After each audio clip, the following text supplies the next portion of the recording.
Hey guys, welcome to Somewhere in the Middle. I'm Nikki, And I am Angie. and today we are looking at self discipline.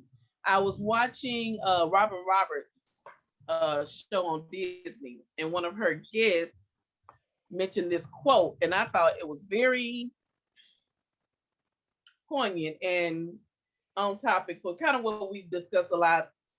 How we live in our best lives, how we take, think about things that's going on and see how we can maybe improve. I don't know.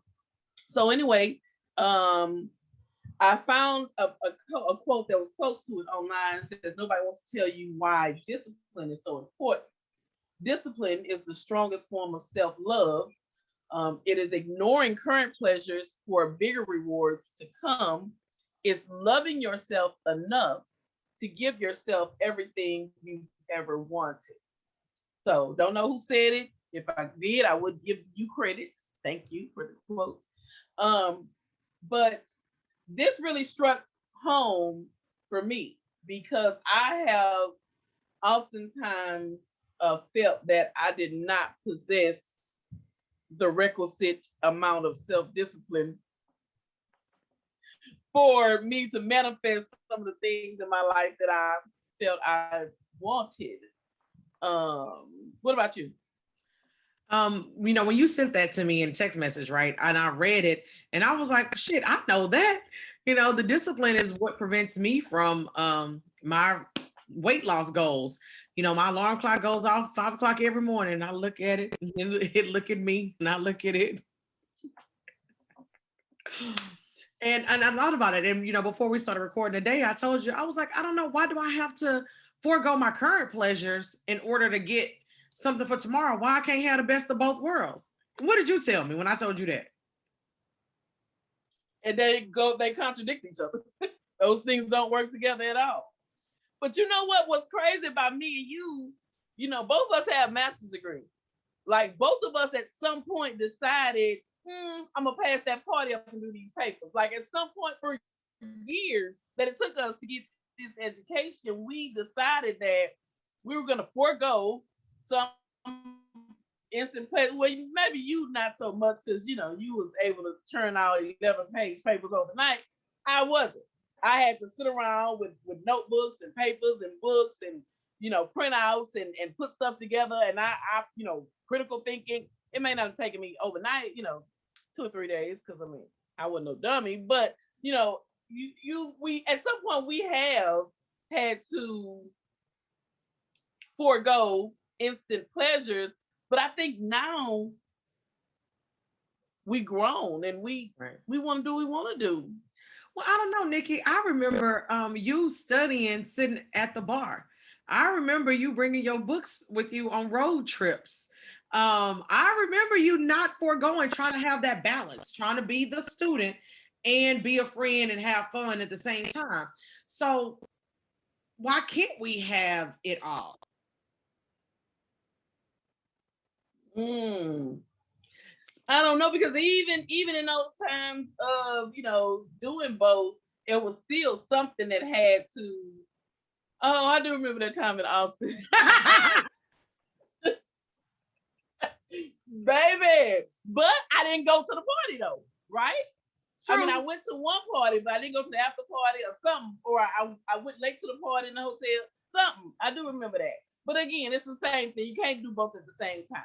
And True. I have gone to the spot with my, with my books, studying for my psychology test or studying for my life insurance or whatever I was studying for.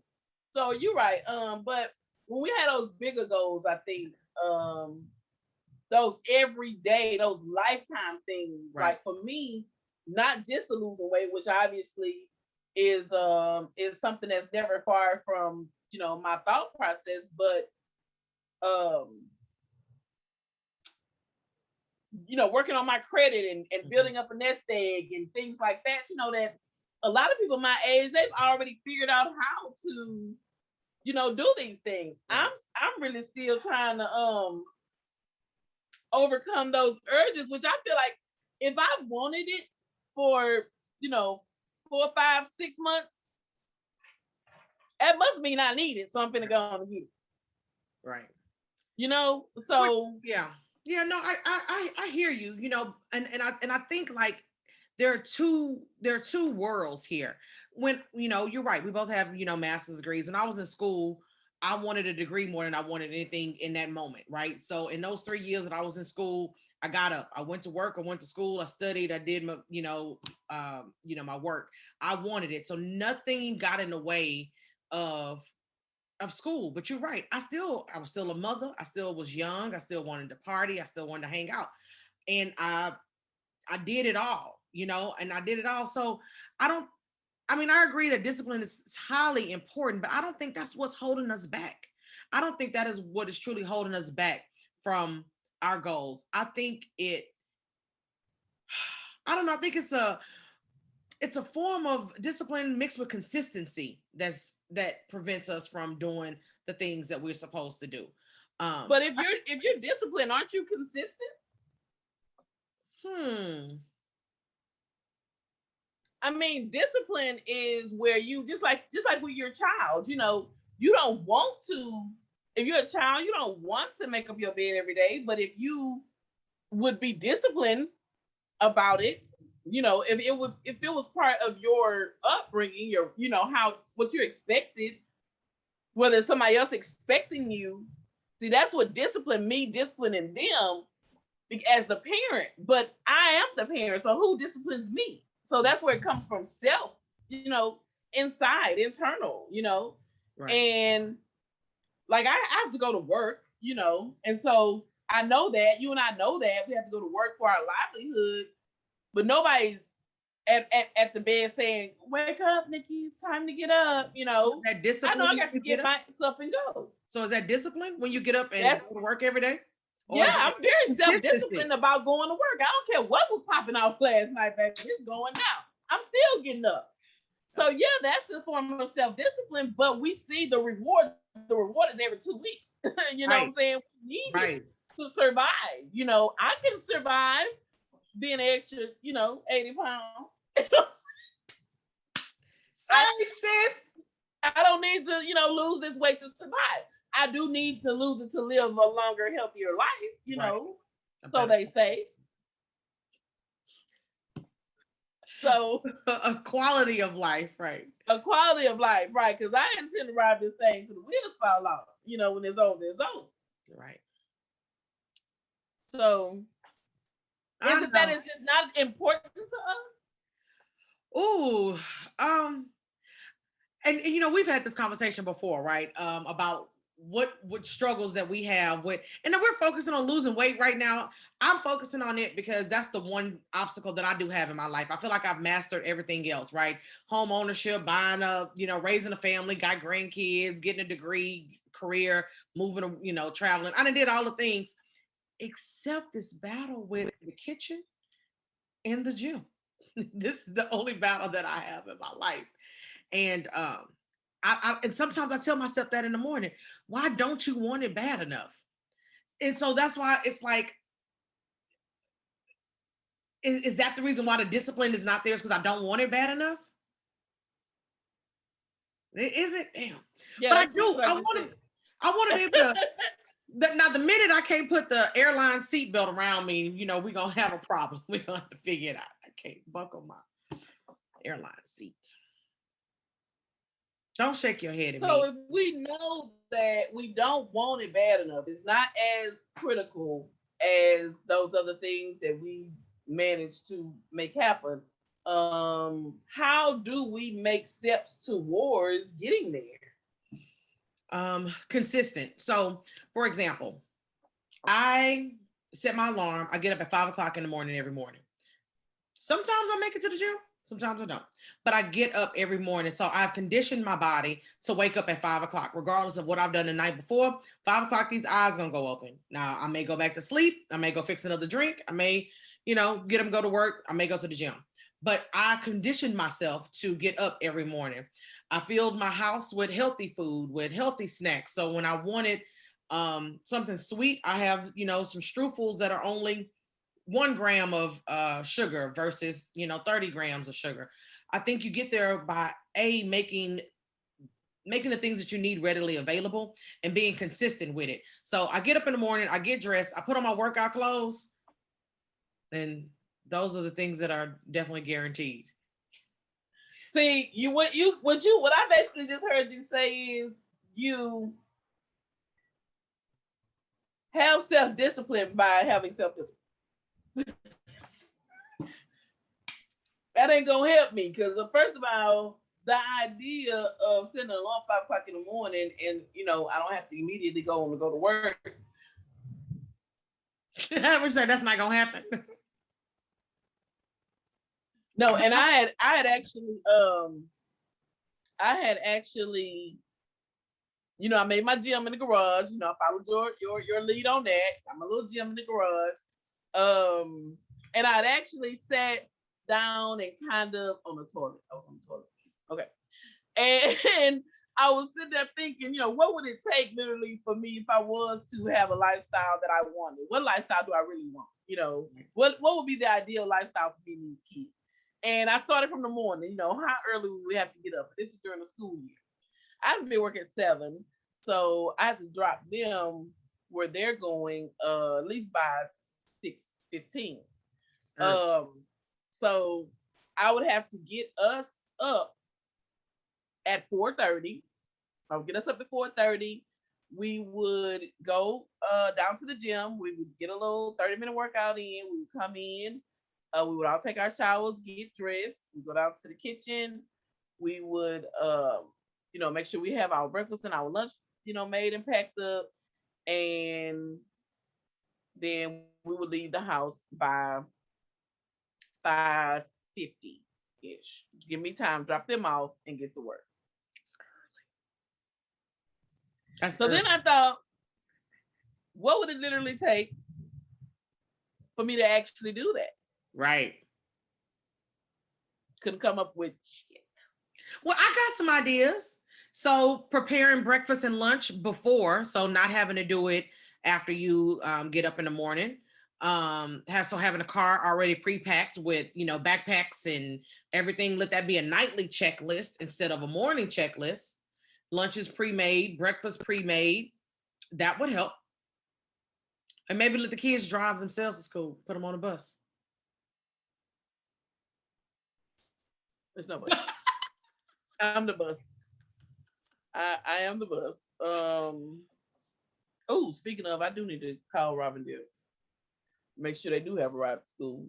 But yeah, just the idea of what we'd have to do. And then I'm like, okay, well, but to do that, we'd have to be in the bed at least by 8. Arthur don't get out of football practice till 7:30, and it's 35 minutes away. So I was like, okay, in the evenings, so I would have to work out while he had practice. Oh no. He got one for you on that one. So this is the evening. So I'd get off, I'd go pick them up. They'd be in the car at least by 4:15. We would head to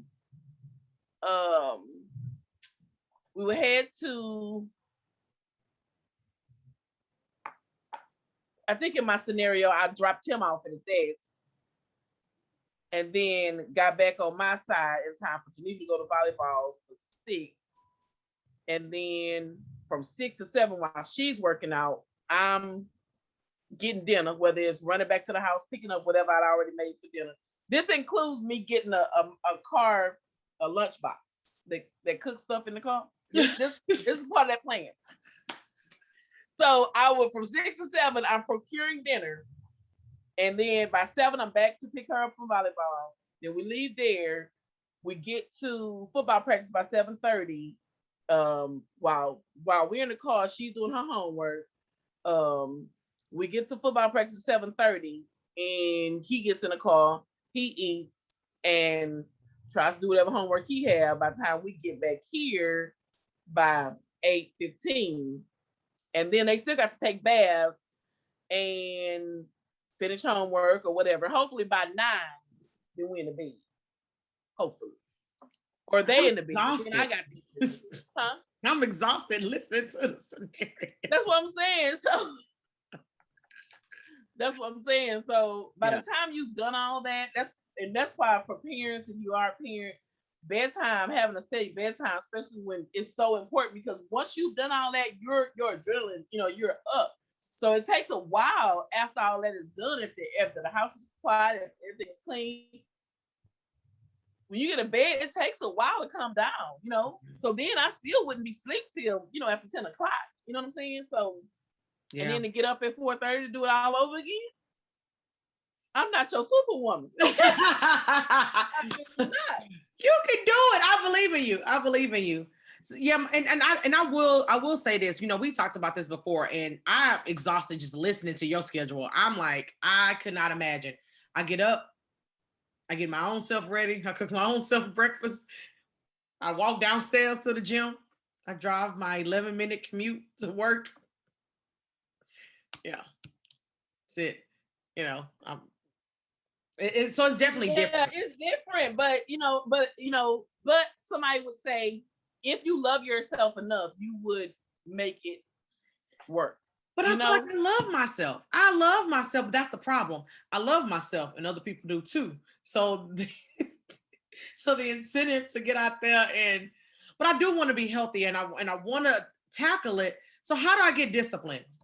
You're the psychology degree. This is your expertise. How do we get the discipline to integrate in whether it's working out, cooking meals, home cooked food versus eating out versus whatever? How do we get the discipline, Nikki? So this is what I came up with. Y'all know I'll be going off topic though. I ain't done no research. I don't know.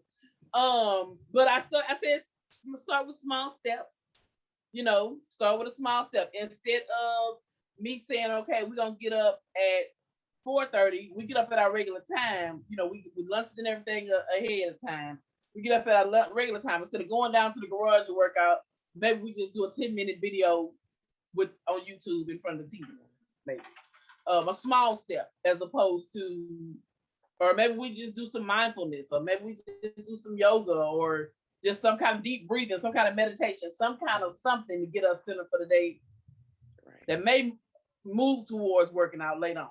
Maybe we just get up regular time, come together, and just do something for 10 minutes versus 30. A small step. Right. Do 15 in the morning. I said vision board. Ooh, vision board. I like that. I like vision board. So that's something that you would literally be able to see, tangible, and put, have it in your face, So that may be helpful.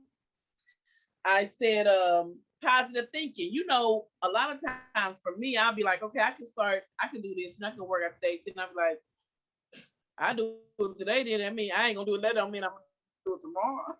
You know what I'm saying? Right. Like I know once something happens and I come out of the habit, it's over. This is what happened when I was going to 9 round. I enjoyed it. I enjoyed having done it. But once Arthur's schedule got crazy with soccer and things was shaking up, I never went back. Yeah. So it's just like positive thinking, saying, hey, even if I do miss a day, I'm gonna still go back tomorrow. I know I'm a person that's gonna, hold myself accountable, right. Versus saying, shit, I know if I don't do it today, I ain't gonna do it tomorrow. So what's the point of even starting? Which is what I've been saying for the last, 25 years. Right. So positive thinking, I guess. And then I said having an accountability partner. You can't be my accountability partner. Baby, we can't hold each other accountable. We hold each other accountable for the worst stuff possible. Be bad. You supposed to be in charge of the drinks now. Baby, be like, what we drinking? This we're supposed to be working out. What? Okay. Right. I had a trainer once, and then my trainer, we end up hanging out. We end up going to lunch. Next thing you know, we going to the movies and shit. I was like, you supposed to be training me. But that didn't work out. My vibe shouldn't be so electric. Facts. No, but I think you're right. I think the biggest part of what the suggestions that you gave, I think the biggest one is the small steps. I think it's the small milestones. I think I personally stopped. So I started waking up early. I have a massive gym in my garage. I turned my entire garage into a gym. Everything that you can need at a gym is downstairs. I got workout clothes, really cute ones too. I buy workout clothes a lot. You traveling them? But I get up in the morning. I have breakfast. I have my egg whites, my oatmeal, all of the above. I have the gym, but I haven't incorporated the third goal into it. Like your goal should be progressive. It started off as one. Like I need to teach myself how to get up early. So then when I checked that one off, I had another one. Okay, I'm gonna get up and I'm gonna go sit down in the gym with some pre-workout. But then what's next? Those little bitty goals. I didn't have a third goal. So now I need to integrate, like I'm gonna walk. Instead of doing something like I'm gonna do a 2-hour workout every morning, I'm gonna do something like what you said. I'm gonna do a 15-minute stretching, or every morning I'm gonna stretch at least for 15 minutes and then progress. But I think it's those little bitty goals. We set them, but then we don't keep setting more once you check them off. You know what I mean? You gotta that list. I don't check them off. I don't set them. Well, we're gonna start. That's been my thing. I have not expected, like ever since I did my little gym, baby, and it's so cute, and I just like it. I thought about more stuff that I want to put in there, but I ain't thought about actually using the stuff that's in there. I went down there and worked out one time, but I didn't work out with the gym equipment. I did a Zoom class. The guy was, baby, the class was an hour. Your girl did a hot 27 minutes, but then I politely hit leave and left, and ain't been back in that gym since. It was a horrible experience. But so I don't know. I think it's a storm. I think that I don't expect myself to and so like I say, the small steps, maybe we'll see. Right. Well, let's do it. We're gonna do better. I'm gonna be your accountability partner. We're gonna stretch. We're gonna do a 15-minute stretching in the morning because we have an hour difference. So 6 o'clock in the morning, it's 7 o'clock in the morning. I'm up. I'm gonna stretch with you. I'm gonna call you and stretch. We kind of started with the pictures of the scale each morning, and I would send you a picture of me in my workout clothes and the scale. Oh, I forgot we did that. I done gained all that little weight back. You and me both. I found it. I picked up your weight you lost, and then you found some more. I was losing good at that point, but we need to get back on track. Yeah. Especially for the rest of our lives. Your kids getting older, and you always talked about when the kids get out the house, how it's Nikki 2.0. It down. So let that be the motivation. That's the big goal. That's our stretch goal. Nikki 2.0, and then little steps. Facts. All right, guys. Let us know if you have any input on the topic. Thanks for watching. Like and subscribe. And we'll see you next time.